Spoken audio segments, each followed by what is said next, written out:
Hey, I'm Alex Radcliffe from Board Game Co., and these are the games being added to my collection in January of 2025.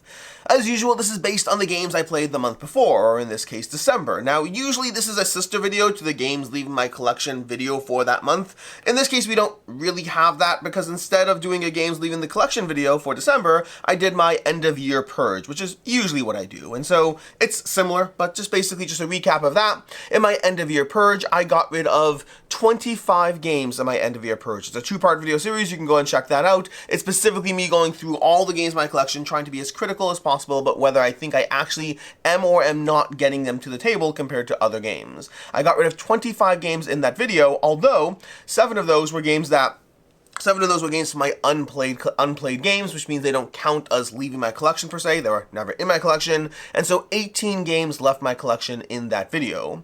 That combined with the fact that I was already at a total tally of -1 games as of before filming that video, I was already at -1 games for the year. That puts me at -19 games for the year in 2024, right? That sounds right. Yeah, 2024, we ended with -19 games in my collection from when the year started, which frankly, I'm pretty happy about, because that gives me 19 games that I can add to my collection this year before I've even exceeded the max capacity of where things were at. In any case, for this video, we're going to be starting the tally from fresh. We're not going to have anything. That was my last year. That's it. It's over. This is the starting tally for 2025, the games that are being added in this video. And the basic idea of this video is I go through the games that were new to me in December, the games that I played for the first time, and then tell you, are they being added to my collection? Not so much. How did that play out? And starting off as usual with the category of things that are adjacent, because there's a bunch of things that will be not added, but kind of added that I still want to talk about. The first one of which is Clank Legacy 2. I'm still in the middle of playing through Clank Legacy 2. I will almost certainly be finishing it.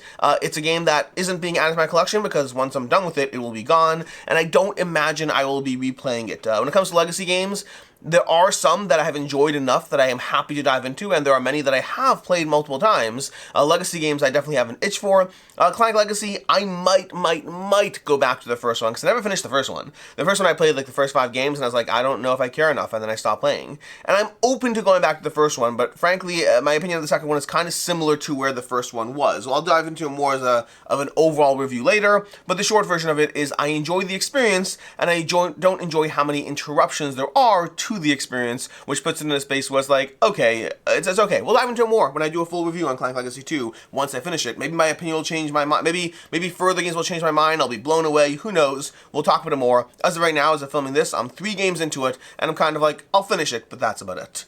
From other games that deserve a mention, these are the kids games being added to the collection. And no, as usual, I talk about in this video, I don't count those in my own personal collection numbers, because that gives the kids the freedom to add what they want, not add what they want, and not have to be as cutthroat as I am without worrying about my own maintenance of these imaginary numbers that make me feel better inside.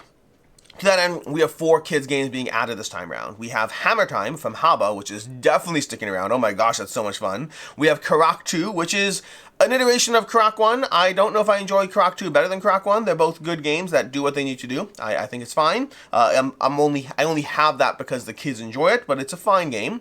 We have Pack the Essentials from Wacky Wizard Games over here. It's a cute polyomino game. I don't know if it's doing anything particularly amazing. It may well leave at some point, but for right now, it's been enjoyable enough that for right now, it's sticking around until time passes and we'll see how it goes. And then there's Dadada, which is a party game that is not actually kid-focused per se, but I've played it enough that I think it's both charming and fun, and I enjoy it, but I wouldn't keep it except for the fact that my kids also enjoy it enough that because they enjoy it and like it, it's being added. If not, it would go in the category of this is cute, it's a good idea, I think it's very, very interesting and beyond bizarre. Dadada is a game where you form language as you go, and it kind of weirdly works. It's a strange game where you literally kind of come up with these groupings and language rules, and then use those language rules you've created as a team to try to win the game.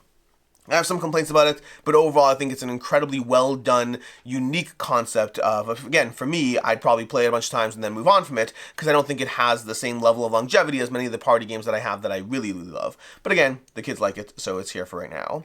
So those are the 5 games, again, Clank Legacy 2, and then 4 kids games, Hammer Time, Karak 2, Pack the Essentials, and Dadada, that are all sticking around in the kids collection zone.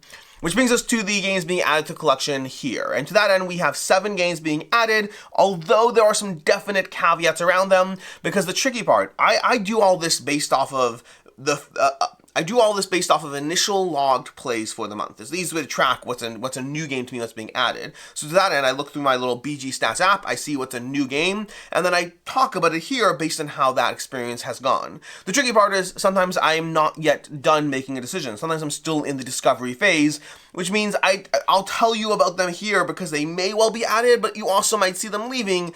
It kind of depends on how those subsequent plays bear out. But starting off the bat, we have Combo. Combo is one that I do not think is a forever game. It's from the same makers of Trio, it's from Happy Camper. I do not think it's a forever game, but I will say I've played it like 10 times already, which just makes it a game that it definitely is being tabled and is enjoyable and has some degree of charm to it. It's basically semi-cooperative poker, but without the problems that semi-cooperative generally has. But I think it's fun.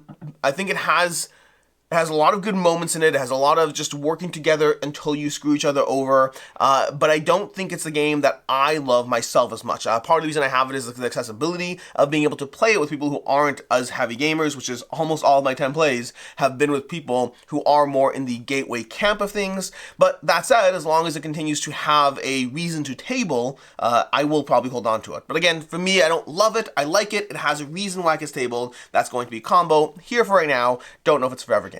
We have Starclash. Starclash is an upcoming crowdfunding game that I will have coverage for you on it. So we'll have further coverage for you on it. And this one's in a weird space for me as well. There's a bunch of games that are in a weird space. There's only 2 games I would truly argue are safe from the 7 that I have here, but there's reasons for all of them.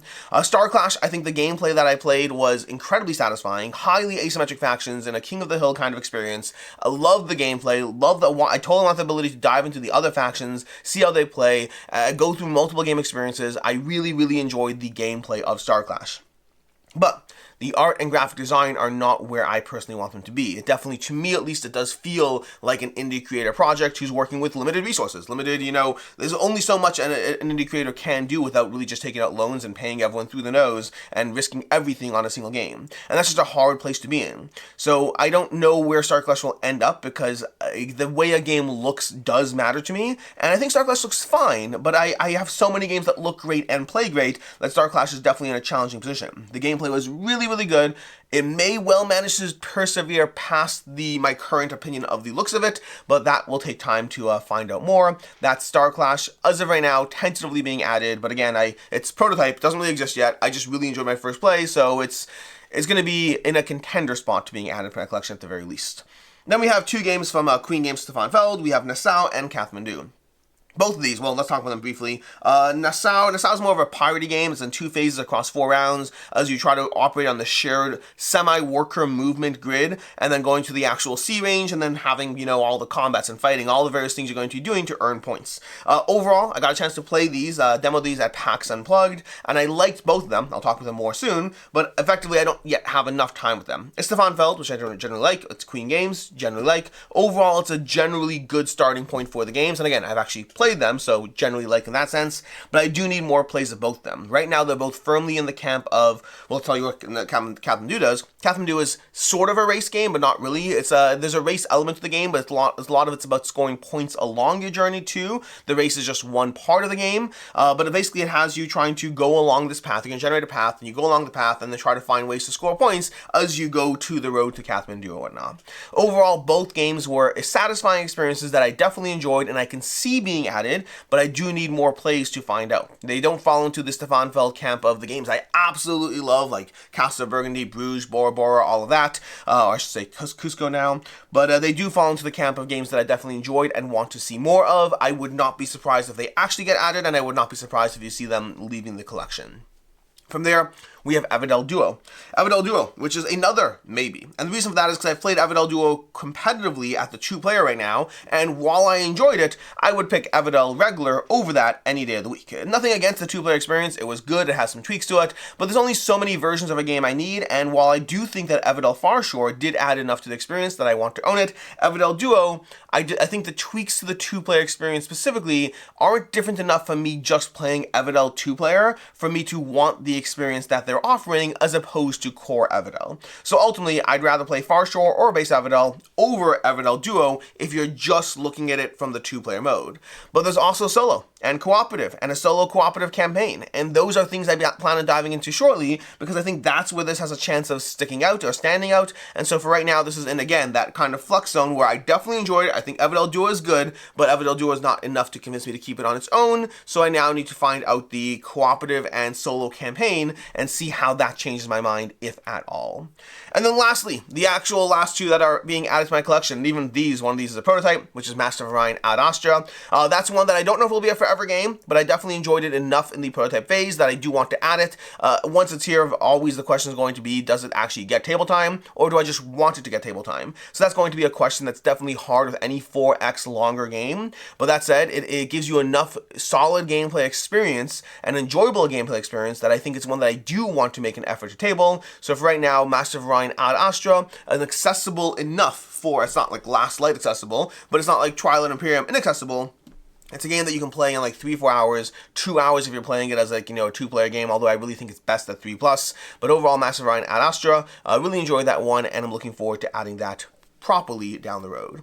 And then lastly, the only truly safe available now game being added to the collection is Wondrous Creatures. Wondrous Creatures is fantastic. I've really been enjoying this one a lot. I've played through the base game, I've played through the expansions. I should have a review for you coming soon at some point, but overall, I really enjoyed the Wondrous Creatures experience. I think it is decently modular. I have some small complaints about it, but the overall experience is one that I am really enjoying quite a bit. So it's a good worker placement-ish game with Terraforming Mars style card play where every card matters, and you're trying not to let your eyes get too big for your stomach as you try to figure out what you're actually going to play versus what you just want to play.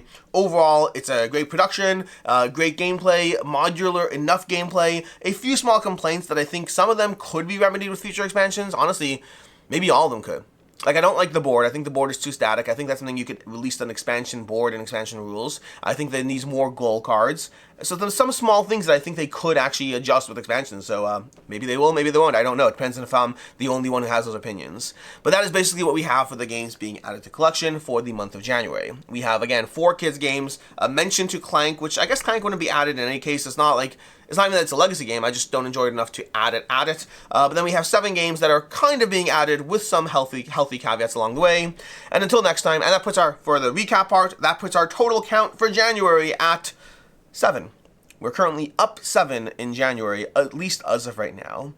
In any case, and until next time, I'm Alex Radcliffe from Board Game Co. I hope you enjoyed this video, and as always, I hope you have a good one.